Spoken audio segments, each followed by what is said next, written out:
What's up guys, welcome back to the channel, and Chelsea are heading to Wembley. Not in the way we wanted though. The result looks great and the goals in stoppage time were amazing, but having had time to think about the game, that was not the kind of performance I wanted. I am not impressed, I'm not happy with the performance, we've got a lot to talk about. And it's been I've been saddened by the fact that we've drawn Man City in the semi-final. So in 5 weeks' time, we're gonna have to face City at Wembley. Hopefully, beat them and try to get to the final. I'm convinced if we beat City, we'll win the FA Cup. But will we? That's the question. So let's talk about the game now. Before we start, guys, if you're new around here, please do subscribe to our channel and leave a like. We're trying to get to 2,000 subscribers this year. Now, talking about the game, it was a good start. And that's exactly how we expected to start. That's how I wanted this game to go. Palmer through ball to Jackson. He's on the wing, gets past the defender. Cucurella's open in the box. There's no one around him. How does no one in that Leicester team have the sense to mark that guy? So Cucurella, Marcus Alonso S, comes into the box, slots it in 1-0. We're in the lead, we're in control, and we are dominating this Leicester team. Then Palmer on the wing, crosses it in again. Mudryk and Jackson both leave it, and it lands to Sterling. Now, the moment Sterling fluffs his shot, anger is erupting in each Chelsea fan. But then we realize it's a penalty. So we're like, okay, it's fine. You did a good job, Raheem. You earned us the penalty. Now Cole Palmer is going to score 2-0 within 25 minutes. Game over. But then after the VAR check and after the penalty is given, the replay ends, and I see Raheem Sterling holding the ball, standing on the penalty spot. And I cannot comprehend the situation. Why, when there's Cole Palmer standing on the field beside you, are you, Raheem Sterling, taking the penalty? He's taken, before today, 7 penalties in his career, and he scored 3 of them. That's less than a 40% conversion rate. And then here's Cole Palmer, who scored all of his 5 penalties this season, and he's not taking it.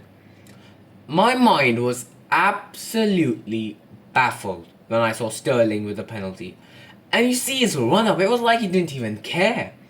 No, he didn't wait, he didn't hesitate, he just put the ball, he just ran, and he just tried to shoot it. He couldn't even do that. If he would have scored, well played, fair play. But he missed. He missed. Why is he the one taking it? And I know Poch keeps saying that, it's for my clubs, it's the decision of the players on the field. No, take some responsibility. What Poch should have done in that moment, yelled from the touchline, say, give it to Cole. Give it to Cole Palmer. Because if we wouldn't have won this game, let's say this went to extra time and penalties and we lost, everyone would have been looking at that moment. Everybody. And the reason the Chelsea fans are calm right now is because we keep scoring late goals to keep it going and, sugarcoat the mistakes with wins, such as the Disasi one. I'll come to that later. But then Sterling misses that penalty, and every Chelsea fan on the internet is going crazy. They're saying Sterling to Saudi, Sterling out. At this point, he's earning £350,000 a week. If Osimhen is even possible, he's going to be the one who's going to have to make way. Lukaku and Sterling's wages will be enough to get Osimhen. So yeah, I think Sterling, unless he starts something good in the last 2 months of the season, his career at Chelsea is over, even before it started.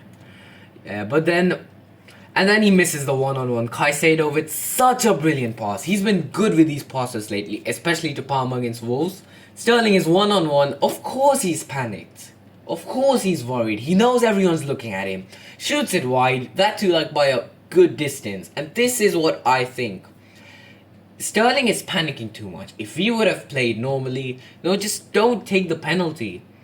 He's trying too much to, get back to good form that he's making himself worse, such as that move taking the penalty. Don't try too much. However, it was because of his desperation to improve that we did get the second goal. Takes the header on, gets past the defenders on the left side and passes it into Palmer, who slots it in 2-0. It's Mr. Cole Palmer. Of course he's going to score. So full credit to Sterling for that goal. I think he deserved that one. Gets an assist, doesn't correct all of his wrongs, but it's still a good thing. It's a good way to start, your redemption arc. So that's it. Halftime, we go 2-0 up. I'm convinced the game is over. But then once again, these players come out for the second half, and something goes on in that changing room. Something, I don't know, does Poch yell at them too much or something? They come out lost, dejected, and there was proof again with the Disasi mistake. And I won't blame Disasi too much because he's been really good in the last few weeks, but that's what I'm saying. Imagine we lost. Everyone's gonna be pinpointing those things. We are surviving each day, but then soon there'll come a day where we'll not survive with mistakes like those. Disasi's under pressure, and if I'm being honest, he can clearly see that Robert Sanchez is off his line. He can clearly see he's turned there towards the goal for like 2 to 3 seconds. He can easily spot that that's not a good option. Still, he's going to pass it back above Sanchez into the net. Brilliant own goal. It's a classy finish. And we couldn't even see the goal. We were seeing the replay on the attacking side. And the moment the replay ends, Patson Daka is running towards the goal with the ball in the net. And Sanchez is with his head in his hands and he's confused. And I'm like, what just happened? And of course the game is going to change now. Leicester have the momentum, and soon enough, within 10 minutes, I do not want to try pronouncing that guy's name. The Leicester left winger destroys Gusto with some step overs, curls it in. No way Sanchez is saving that. And talking about Sanchez, why is Sanchez playing? Petrovic has been unbelievable for the last 3 months. Please, Poch, play him. If this was just a thing of, oh, Sanchez is our cup goalkeeper, then it's fine. But I hope Sanchez is not our number one still. Please, that is Petrovic. Petrovic is the best goalkeeper in this club. Without a doubt, you can't change my mind. Next game, I want to see Petrovic playing, not Sanchez. Because some of the misses, he came out trying to catch all the crosses, he caught none of them and left the goal open. Slightly different contact, and that would have gone in for Leicester. So many of those chances were missed by Leicester, all because of Sanchez. And you can argue the goal was his fault as well, He could have stayed on his line. He was at the edge of the box. So then it's 2-2. And then, of course, we're all panicking. We think this could go bad. However, momentum starts building again. We start attacking. And then Sterling, good credit to him again, Sterling gives a pass to Jackson. What a turn from Jackson. This guy is improving so quickly. Good turn, he's one-on-one, and then Cole Palmer's beside him. I'm convinced it's going to be a goal. But then Callum Doyle, trips him from behind, and then he points to the penalty spot, the referee. Then it goes to VAR, and it's just outside the box. But thankfully, Callum Doyle gets a red card for, stopping a goal-scoring opportunity. So now they're down to 10 men, and now I'm relaxed, I'm laid back, I'm expecting a win. But then the free kick happens. Raheem Sterling lines up to take the free kick. I have no problem with Sterling taking the free kick, because he has been one of the primary free kick takers. He scored 2 this season. So I'm like, okay, give him his free kick, I haven't seen Cole Palmer taking a free kick this season. So let Sterling do what he does. But of course, a man in panic, he's going to strike it wide. He sends it to the Emirates Stadium out of Stamford Bridge. That's how far that shot probably went. And then, I can't blame Poch because it's his substitutions that won the game. Chukwuemeka and Madueke, both of them scored in stoppage time to win the game. But you can't take Mudryk off, man. After the kind of game Sterling has had, I listened to his justification in the post-match press conference. I understand. But you can't expect that you're going to take Mudryk off and the fans are not going to boo you. Mudryk had a fantastic game today. He didn't get any goals or assists, but, the dribbling in the middle of the box, this number 10 role really suits him, in my opinion. So, he's done good, and then he's subbed off for Chukwuemeka. And then it's good that Sterling is subbed off later. He's booed off the pitch, obviously. But then Chukwuemeka and Madueke come on. And then it's just, a case of eventually we were going to get the goal. Leicester were down to 10 men. And that's exactly what happened. Chukwuemeka first. Similar to the goal he scored against West Ham before he got injured. I'm so glad to see he's back and scoring. He is going to be a huge asset to the team. 1-2s with Cole Palmer. What a flick from Cole Palmer.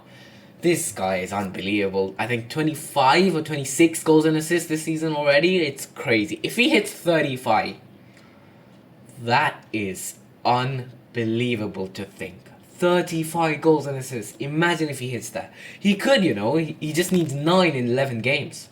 12 if we reach the FA Cup final. So moving on. Then Chukwuemeka nutmegs the keeper. 3-2. Stamford Bridge has gone crazy. And at this point, the game is done. But Chelsea have some more on display. Madueke gets the ball. It's a bad first touch, but he controls it. Step overs past the defender. Then La Croqueta has it past another. Bangs it in the top corner. It's, in the air. It's dipping. It's falling right into the top left corner. And that reminded me of some Eden Hazard, but on the other side level nonsense. Unbelievable. That goal makes it 4-2. Last kick of the game. And that is happy days. What a game. What a result. And it's 4-2. We are heading to Wembley yet again. And Pochettino mentioned in his press conference how, he's reached the Wembley twice at Chelsea in his first season itself. Which is a good achievement. And then even Man U beat Liverpool later in the day. So before I was like, we have to get Coventry. But after Man U beat Liverpool, all I was hoping is we just have to avoid City. That's it. And then we get City. In the semi-finals, we're going to play Man City. And the hopes sort of die. The hopes start to die of winning the FA Cup. But Pochettino's Chelsea have not lost to Man City this season. Let's hope we can keep that run going. Please, Pochettino, let's beat Pep City, get to that final, and if we beat City, we can brush aside Coventry and Man U. Come on. This is it. This City game is going to define our season. April 20, mark your calendars. This is the game of the season. It's going to define the season, hopefully give us Europa League next season. And let's see what happens. In other news, West Ham drew to Aston Villa, so they've dropped more points. And even next match day, West Ham, Newcastle are playing each other, so someone's gonna drop points there. Liverpool are playing Brighton, so Brighton are gonna drop points there. We are getting opportunities. We're gonna play Burnley next weekend. We have to start winning and climbing up the table. If we win that game, I think we go 9th or 8th. So let's hope we can continue winning after this game. What a game, what a result. Can't blame Poch, his substitutions made up for it. Sanchez and Sterling, don't want to see them starting next game. Madueke and Chukwuemeka should be starting, not Sterling. So, yeah, that's it for this video, guys. I'll see you for the next one. If you enjoyed this, do leave a like and subscribe to our channel. I'll see you in the next one, guys. Have a good day, and goodbye.